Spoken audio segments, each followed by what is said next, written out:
ce que je vous propose, si vous en êtes d'accord, c'est de répondre à des questions qui ont pu être posées, et après qu'on puisse le temps d'échanger sur la question des concessions des barrages hydroélectriques de façon peut-être plus approfondie. Moi je le dis souvent quand j'ai l'occasion de me rendre à des rencontres, c'est pas seulement pour apporter la bonne parole, je dirais que l'intérêt, je peux apporter quelques explications, répondre à des questions posées, mais c'est aussi qu'on puisse engranger des propositions, des arguments, que ensuite je peux reléguer à l'Assemblée nationale avec le groupe parlementaire que je préside.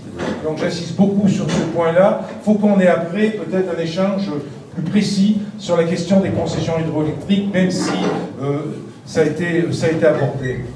Ce que je voudrais dire d'abord, et c'est valable, une observation que je voulais faire, c'est un peu notre conception que l'on a de l'action politique. Je le dis parce qu'il y a ici des communistes, il y a des non-communistes, il y a des progressistes, il y a des gens, sans aucun doute des personnes qui sont venues pour nous écouter, pour échanger avec nous. Ce que je veux dire, c'est qu'on n'est jamais sur une posture politique qui consisterait à dire on est les seuls à détenir la super vérité et il n'y a que nous seuls qui pouvons débloquer les choses. C'est pas notre conception de la politique et c'est pas notre façon de faire. Ce qui explique que pour beaucoup de points, et c'est ce que l'on fait au niveau du groupe que je préside à l'Assemblée nationale, on pourrait se limiter, je le dis souvent, à sortir le drapeau rouge, d'avoir le porte-voix, de monter à la tribune avec une espèce de lance-flamme en brûlant tout ce qui se présente. Nous, ce que l'on essaie chaque fois, c'est d'élargir, de rassembler, si possible de construire des majorités pour qu'on soit utile au peuple. Ça, c'est une façon d'être que l'on a. C'est une façon de faire. Et c'est d'ailleurs ce qui a été fait par nos députés au Parlement européen, où les députés du Parti communiste français ont travaillé au sein d'un groupe, la GUE, qui regroupe des progressistes, des écolos de l'Europe du Nord, des syndicalistes Die Linke ou des anciens communistes qui sont dans Die Linke en Allemagne. C'est-à-dire notre volonté, c'est d'élargir les combats que l'on conduit pour faire bouger les lignes. C'est ça qui est important. C'est autant valable au niveau de notre territoire, au niveau de notre pays, au niveau de la France, que c'est valable au niveau de l'Union européenne.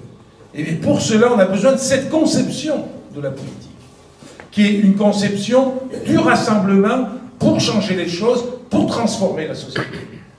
Et c'est pour cette raison que pour ces élections européennes, je le dis, ça a été dit par Yann, on a besoin de députés au niveau du Parlement européen, de députés communistes et députés communistes français. Avec des progressistes qui sont sur notre liste, que notre liste, elle est multiple. Elle est multiple. On a ouvert les bras. On a ouvert les bras à des syndicalistes, à des artistes, à des sportifs, à des représentants d'associations, très largement. Et avec une obsession que l'on a eue, c'est que 50% de notre liste soit constituée par des salariés, par des ouvriers. Il y a aussi des agriculteurs qui sont dedans. On a une liste extrêmement populaire qui veut être la vision de la France, l'image de la France, pour mieux porter justement ce discours au niveau du Parlement européen. Pour répondre aux questions qui ont été posées sur des questions qu'on a pu défendre, sur lesquelles je suis intervenu notamment au niveau de l'Assemblée nationale, c'est la même chose. On ne va pas présenter un texte de loi ou intervenir sur un texte de loi uniquement pour faire jouer nos muscles. Chaque fois, on essaie de faire bouger les choses. Sur la question du transfert de la compétence eau et assainissement aux communautés de communes, on a été, notamment moi, j'étais à la pointe du combat par rapport à ça. Parce que j'ai moi-même été élu maire d'une commune rurale pendant 27 ans, pendant longtemps précédent. C'est des questions que je connais. Je connais ce que sont les régies communales. Je sais que l'eau, c'est un bien commun qu'on ne doit pas mettre entre les mains du marché. Et derrière tout ça, il y a ceux qu'on appelle les grands fermiers, qui attendent, bien sûr, d'avoir une gestion privée de l'eau. Et pour avoir une gestion privée de l'eau, pour pouvoir se faire du bénéfice avec ce bien commun qu'est l'eau, la meilleure solution pour eux, c'est de regrouper la compétence eau au niveau d'un territoire qui soit le plus important possible, parce que ce territoire n'arrivera pas à gérer dans sa multiplicité, dans sa diversité, l'eau sur son territoire, et confiera la gestion à un groupe privé avec une délégation de services. Donc, on est opposé à ça. Et on est favorable au maintien d'une compétence entre les mains des communes. Moi, je suis député d'une circonscription qui a 132 communes, énormément de communes, gèrent eux-mêmes leur eau par une régie directe. Et celles qui considèrent qu'elles n'y arrivent pas parce qu'elles n'ont pas les compétences, ou parce que l'eau doit être traitée davantage, ou parce qu'il faut la mélanger avec une eau qui, par exemple, n'aura pas d'arsenic, elles se regroupent dans des syndicats intercommunaux. Et ça se fait de façon volontaire. Les élus de nos communes ne sont pas des abrutis à vouloir maintenir à tout prix un pouvoir entre leurs mains. Non, ça se fait dans l'intérêt général. Donc on estime qu'il peut y avoir transfert de compétences, qu'une commune, si elle le souhaite, eh ben, qui a géré pendant des décennies son adduction d'eau communale, et puis ensuite l'assainissement, si elle le décide, elle peut très bien confier ça à un syndicat intercommunal, voire très bien le confier à une communauté de communes, mais il faut que ce soit une décision des élus de la commune. Moi, je connais des petites communes où l'eau est gérée directement, mais les conseils municipaux le font gratuitement en plus. Ça s'est fait au fil des décennies. Le réseau s'est construit, ils connaissent le réseau parfaitement. Et quelquefois, ils ont un employé communal qui lui-même connaît le réseau. Ce sont les conseils municipaux qui généralement interviennent. Il y a un bénévolat autour de tout ça parce qu'il y a un attachement à ce bien qu'est l'eau. Donc, ce bien qu'est l'eau, on est intervenu par rapport à ça très très fortement. Très très fortement. Et c'est grâce à une lutte qui n'a pas seulement été conduite par nous. Il faut le dire, il y a des élus de la République, les Républicains, qui ont mené le combat à côté de nous. Il y a des élus socialistes qui ont mené le combat. On a réussi à faire reculer pour partie le gouvernement, mais l'affaire n'est pas complètement réglée, puisque c'est quand le délai ultime, on ne l'aborderait pas là, il est parti, Julien, 2026. C'est-à-dire qu'en 2020, on a réussi à faire reculer l'obligation jusqu'en 2026, parce que s'il y a un certain nombre de communes, il y a une minorité de blocage, on peut conserver l'eau au niveau de la commune, par exemple, ou d'un syndicat intercommunal quand il existe. Tout ça, c'est du travail collectif. Tout ça, c'est une mise en commun. Et c'est avoir la volonté d'élargir les combats. Moi, je pense qu'on n'a pas complètement perdu ce combat-là. Mais en tout cas, nous, on est déterminés par rapport à ça, et on ne lâchera pas. C'est d'ailleurs plus pervers que ça. Je l'ai dénoncé, j'ai eu l'engagement que ça évoluerait, mais ça n'a pas été le cas pour le moment. Il reste encore des syndicats intercommunaux. Et bien, ils ont trouvé le moyen de faire en sorte que désormais, les présidents de syndicats intercommunaux n'aient plus d'indemnité. Pour pousser à la dissolution des syndicats intercommunaux. Ça n'a pas été réglé, ça. Donc on continue le combat par rapport à ça. Sur la deuxième question qui était posée, c'est des retraites agricoles. Bon, celle des retraites agricoles, la démarche était la même.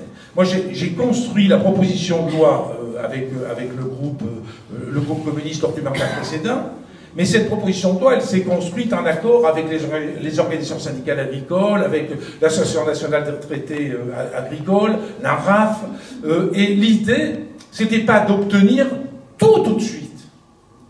Parce que si on veut obtenir tout de suite, on sait qu'on n'obtiendra rien. C'est ça la complication quand on est dans une assemblée.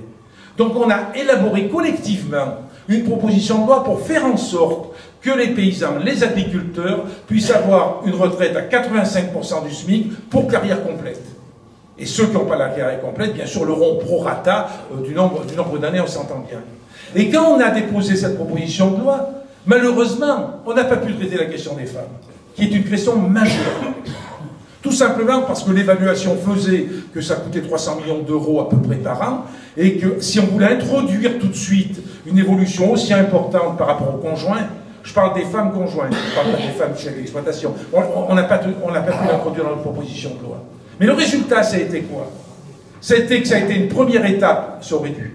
Une première étape, ça a été voté à l'unanimité par l'Assemblée nationale, le 7 mars 2017, à l'unanimité. On était sûrs de nous.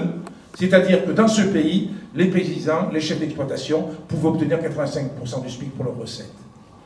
Et j'avais trouvé un financement pour payer, c'était une taxe sur les transactions financières. C'est-à-dire qu'on faisait payer le capital derrière. Parce qu'il y a une action de solidarité par rapport au monde paysan qui est aujourd'hui indispensable. La paysannerie ne peut pas se payer sa propre recette, sa propre retraite, c'est pas possible, avec la baisse d'actifs et tout ça. Donc on avait trouvé le financement en augmentant une taxe sur les transactions financières qui est aujourd'hui de 0,2%. 0,2%. C'est-à-dire sur une vente d'actions, c'est une taxe qui pèse 0,2%. Est-ce que c'est pas... Et en ajoutant 0,1%, on finançait les retraites à 85%. C'était voté à l'unanimité par l'Assemblée nationale. Il y a eu le changement de président de la République, de majorité, et au Sénat, la majorité est restée la même. Au Sénat, le texte est arrivé.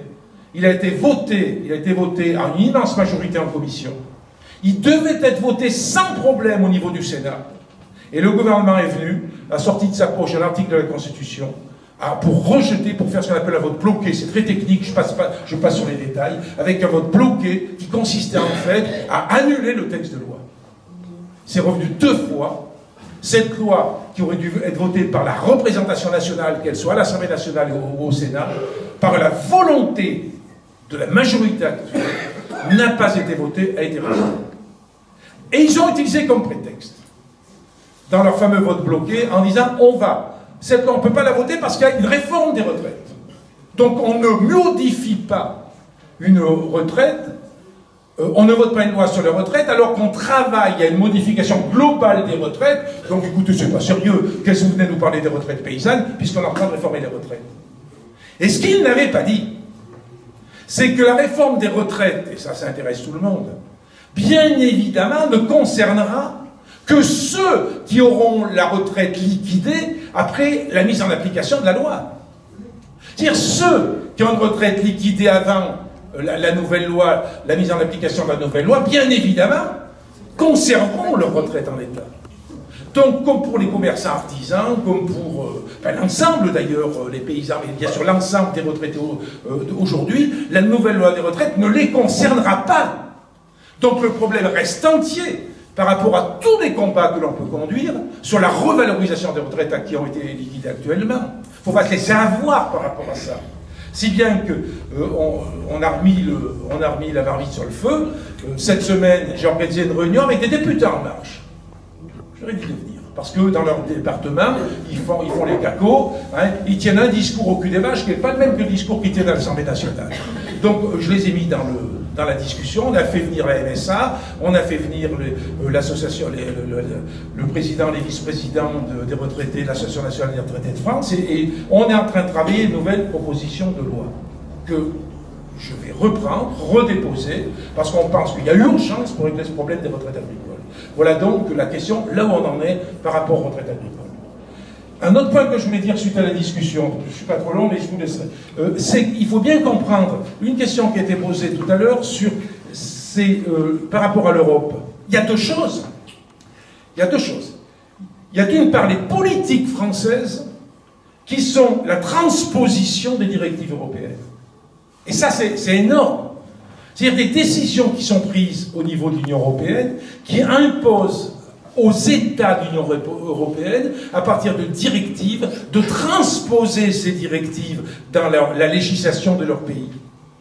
Et ça pèse. Ça pèse. Mais la question par rapport à ça, c'est de savoir, est-ce qu'on considère que la directive, on doit à tout prix l'appliquer telle qu'on voudrait qu'elle soit appliquée, et c'est ce qu'ils veulent. Mais on peut aussi transposer la directive de façon différente, même si c'est très encadré. Généralement, le pouvoir en place, le pouvoir libéral nous dit « Ah non, vous ne pouvez pas. Vous ne pouvez pas, il faut faire ça. » J'ai des exemples concrets. Je prends un exemple. L'étiquetage de la viande transformée et du lait. J'avais déposé une proposition de loi là-dessus. Et sur cette étiquette, moi je disais, et d'autres en étaient venus dessus, il faut que quand on consomme de la viande, il ne faut pas seulement savoir l'origine, quand c'est de la viande fraîche chez le boucher, là on connaît l'origine, normalement c'est affiché, c'est obligatoire. On ne connaissait pas l'origine de la viande qu'on trouve par exemple dans des lasagnes. La même chose pour le lait, tous les produits laitiers qui sont à partir du lait, on n'avait pas l'origine. Donc on s'est battu pour dire l'origine. Dans un premier temps, qu'est-ce qu'ils nous ont dit le gouvernement? Ils nous ont dit, mais c'est impossible, l'Europe ne voudra jamais. L'Europe ne voudra jamais qu'on ait l'étiquetage parce que les pays de l'Union européenne, certains sont opposés à l'étiquetage, il faut une unanimité pour qu'on ait l'étiquetage. On s'est battu. Au bout d'un an, on a obtenu satisfaction. Alors ça a été présenté comme une façon expérimentale. Et en France, depuis, on l'a eu pour 2 ans, ça a été encore renouvelé, on a l'obligation